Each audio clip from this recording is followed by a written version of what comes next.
Hey y'all, welcome back to my channel. My name is Sarah if you're new. This video is for all of the folks that have DM'd me and have commented about reading. So I know this video doesn't always do super well for my channel, but it feels like that's kind of not the point of it. It's for those of y'all that care. Because I get quite a lot of reading DMs and I am here for it.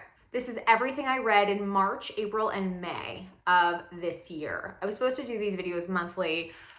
I'm gonna try to get back on that trend, but you know what? We're just doing the best we can. And if you want to know why I didn't, you just go look at any of my other videos. I've been through a lot this year. Okay, y'all. So I have like 16 books that I need to go through with you. So just in the interest of it not taking like a year to film this, let's just get started. I'm gonna keep it snappy. Okay, so the first book of March was A Big Magic, Creative Living Beyond Fear. It was an audiobook. I listened to it on a 14-hour road trip. I think it was like 5 hours or something like that, give or take. I gave it 5 stars. I really liked it. I also like her though. I find that I'm in that phase of life where I think when you're maybe younger, your value is assessed externally. And as you get older, you realize, no, it's all inside of me. Like I just need to it's all the self-work. So I really like that book a lot. Gave it 5 stars. For those of you that haven't seen another what I've read video of mine, this is how I rank.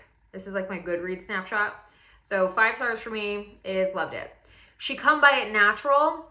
Y'all, there is no way in hell I'm gonna be unbiased about a Dolly Parton book. I gave it 5 stars. It wasn't written by Dolly, but it was written by somebody who if memory serves, is like an essayist.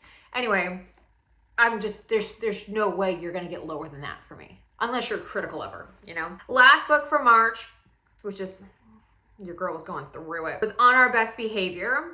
I gave this book 4 stars. I love the content of this book. It was just dry and inconsistent in its, I have a thing with pacing. So like some chapters felt drier than others. And I think it's one of those things that for me specifically, this could have been less dense, you know? It could have been a more enjoyable read. Okay, April. April was the most I read. The Book of Magic by Alice Hoffman, I gave 4 stars to. I love Alice Hoffman. Like anything she writes with magic, I'm gonna read. I am definitely in like my witchy era. Just having been through what I've been through in the last couple of years, if that doesn't launch you into, wait, what?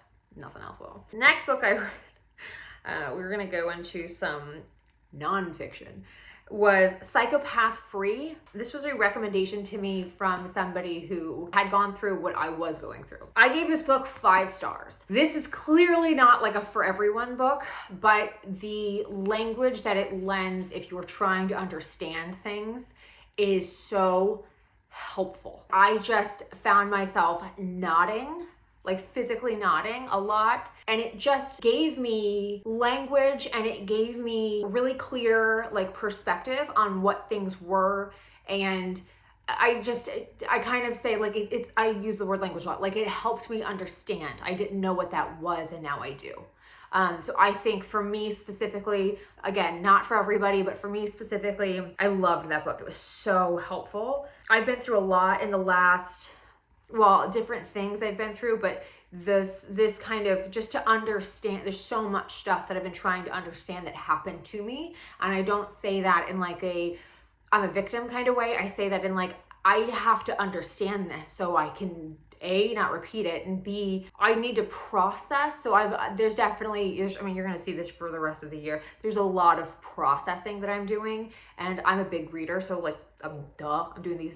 Yeah, if you're finding yourself in that category of life and you're trying to understand what happened and how it happened, and did I miss something?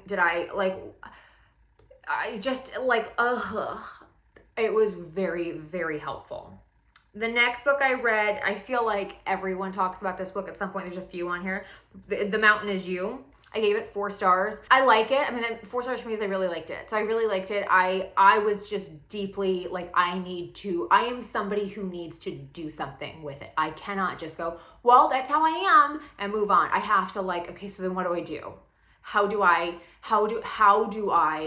What can I, there needs to be an action attached to processing for me. So I can't just, my therapist and I talk about this all the time. I can't just go, well, now I know.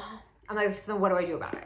You know what I mean? So I think that's helpful for just giving you, especially after the Psychopath free, it was helpful for just giving me like a, okay, you know. The Farmer's Wife was the next one. Took a little bit of a turn because I needed a little bit of a break. I like that a lot. I'm also somebody who had a farm, wanted a farm, loved the farm. I'm very like from scratch cook, love an animal, all that kind of stuff. So for me, it's a nonfiction book, but I really liked it. It's an honest book, you know, liked it a lot.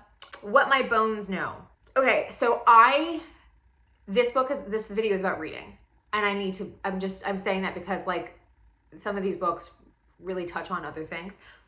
I thought I was in perimenopause. I have so many videos about tirzepatide and about weight and hormones and all this kind of stuff. I was on HRT for a year. I thought I was in perimenopause. I'm not kidding when I say my whole life burned down, and I thought it was hormonal, like perimenopause. Turns out I have complex PTSD. So this book I gave it 5 stars. This book was so helpful there's just so many, and she and I have like very different things, but just the way it like it's like you're sewing or something, like the way it's seated in, like just to open your eyes to something and to see it lived, like that memoir of like, well, this, like, and she's probably my age, or give or take, but it was really helpful to see and read like, oh, okay. Again, maybe not for everybody, but if you're in a boat not dissimilar from mine, give it a go. I really, really, really loved it. When You're Ready, This Is How You Heal. Same author as The Mountain Is You. I gave it 4 stars. It's very aligned with how I operate as a person. The talk versus walk the walk thing. Just walk the damn walk. Like, put your money where your mouth is. Commit. Like, let's get this going. I just cannot. My therapist said to me like a while back, she was like, an apology without change is manipulation. And I hadn't, like, you want to talk about like a sentence just freight training you? And I thought like, whoa. And then now I'm, months past that, and I think that's like a core tenet to who I am. Like, I have to change a behavior, So books like this are helpful. Really good, actually. This was fiction. This book, honest to God, I don't remember well. I gave it 3 stars, which means I liked it. I would recommend it. I don't think it's going to go down as like one of my top 10 fiction books of the year. Unreasonable Hospitality. I gave 5 stars too. However, I need to state something to you. Kind of like the Dolly thing. I love a chef memoir. I am deeply passionate about food. This is about 11 Madison Park, the restaurant in New York City. Oh my God, I hate the fact that I can't remember his name. It's like, makes me really upset with myself. He's Christina Tosi's husband. Christina Tosi owns Milk Bar, Momofuku Milk Bar. She's like, oh, I love her. Anyway, so he ran the essentially like service, front of house hospitality for 11 Madison Park. So it talks about the sort of evolution of 11 Madison Park and how it went from where it started to #1 for world's best. Like, it's just, when I tell you, I am the core target demographic for these books. Like, talk to me about I love it. I love the inner workings of restaurant. I love high caliber performance. Deeply, deeply, deeply, deeply obsessed. Like, my most favorite thing to talk about is food. And like the why, so the thing that I also like speak a lot about with anytime you get into like a Michelin or a World's 50 Best or anything in that category, there's no logic anymore. You're doing this, it's a pure combination of skill, determination, and passion. And you're doing it for people you don't know. So like, to me, I am forever obsessed with this. And he explains what made them so singularly special, and I just loved this book. I would read this book every year. Pivoting to the last book of April, Mixed Signals. It's the latest in the Love Light Farm by B.K. Borison. I like her. I like a rom-com book. I definitely find that I need balance though. Like, I can't just read that. But I do enjoy hers because she does a good job. She treats them like people, not like they're 22. You know what I mean? That sounds dismissive. I don't mean it that way. But like, there's a grownness to it that I really appreciate. May, the first book of May is what I finished like in May. It was an audiobook. It was The Body Keeps the Score. This is like required reading for trauma. I gave it 3 stars mainly because one, it's long as shit.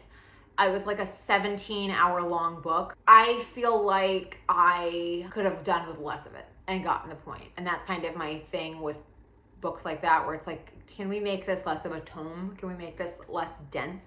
I understand, but at the same time, like, it's hard to give such good information in such a dry manner and expect it to land as well as it could. Do you know what I mean? I think this is the issue I had with the Honor Best Behavior. Is like, this is such compelling information. We should write it in a way that people digest it better. Like, you almost want a fiction writer writing it, you know, where they can keep it going. That's just my personal opinion. I mean, it's really highly rated, like a lot. So I gave it a low score compared to what a lot of other people gave it. Again, I'm learning about trauma and myself, and I have been through a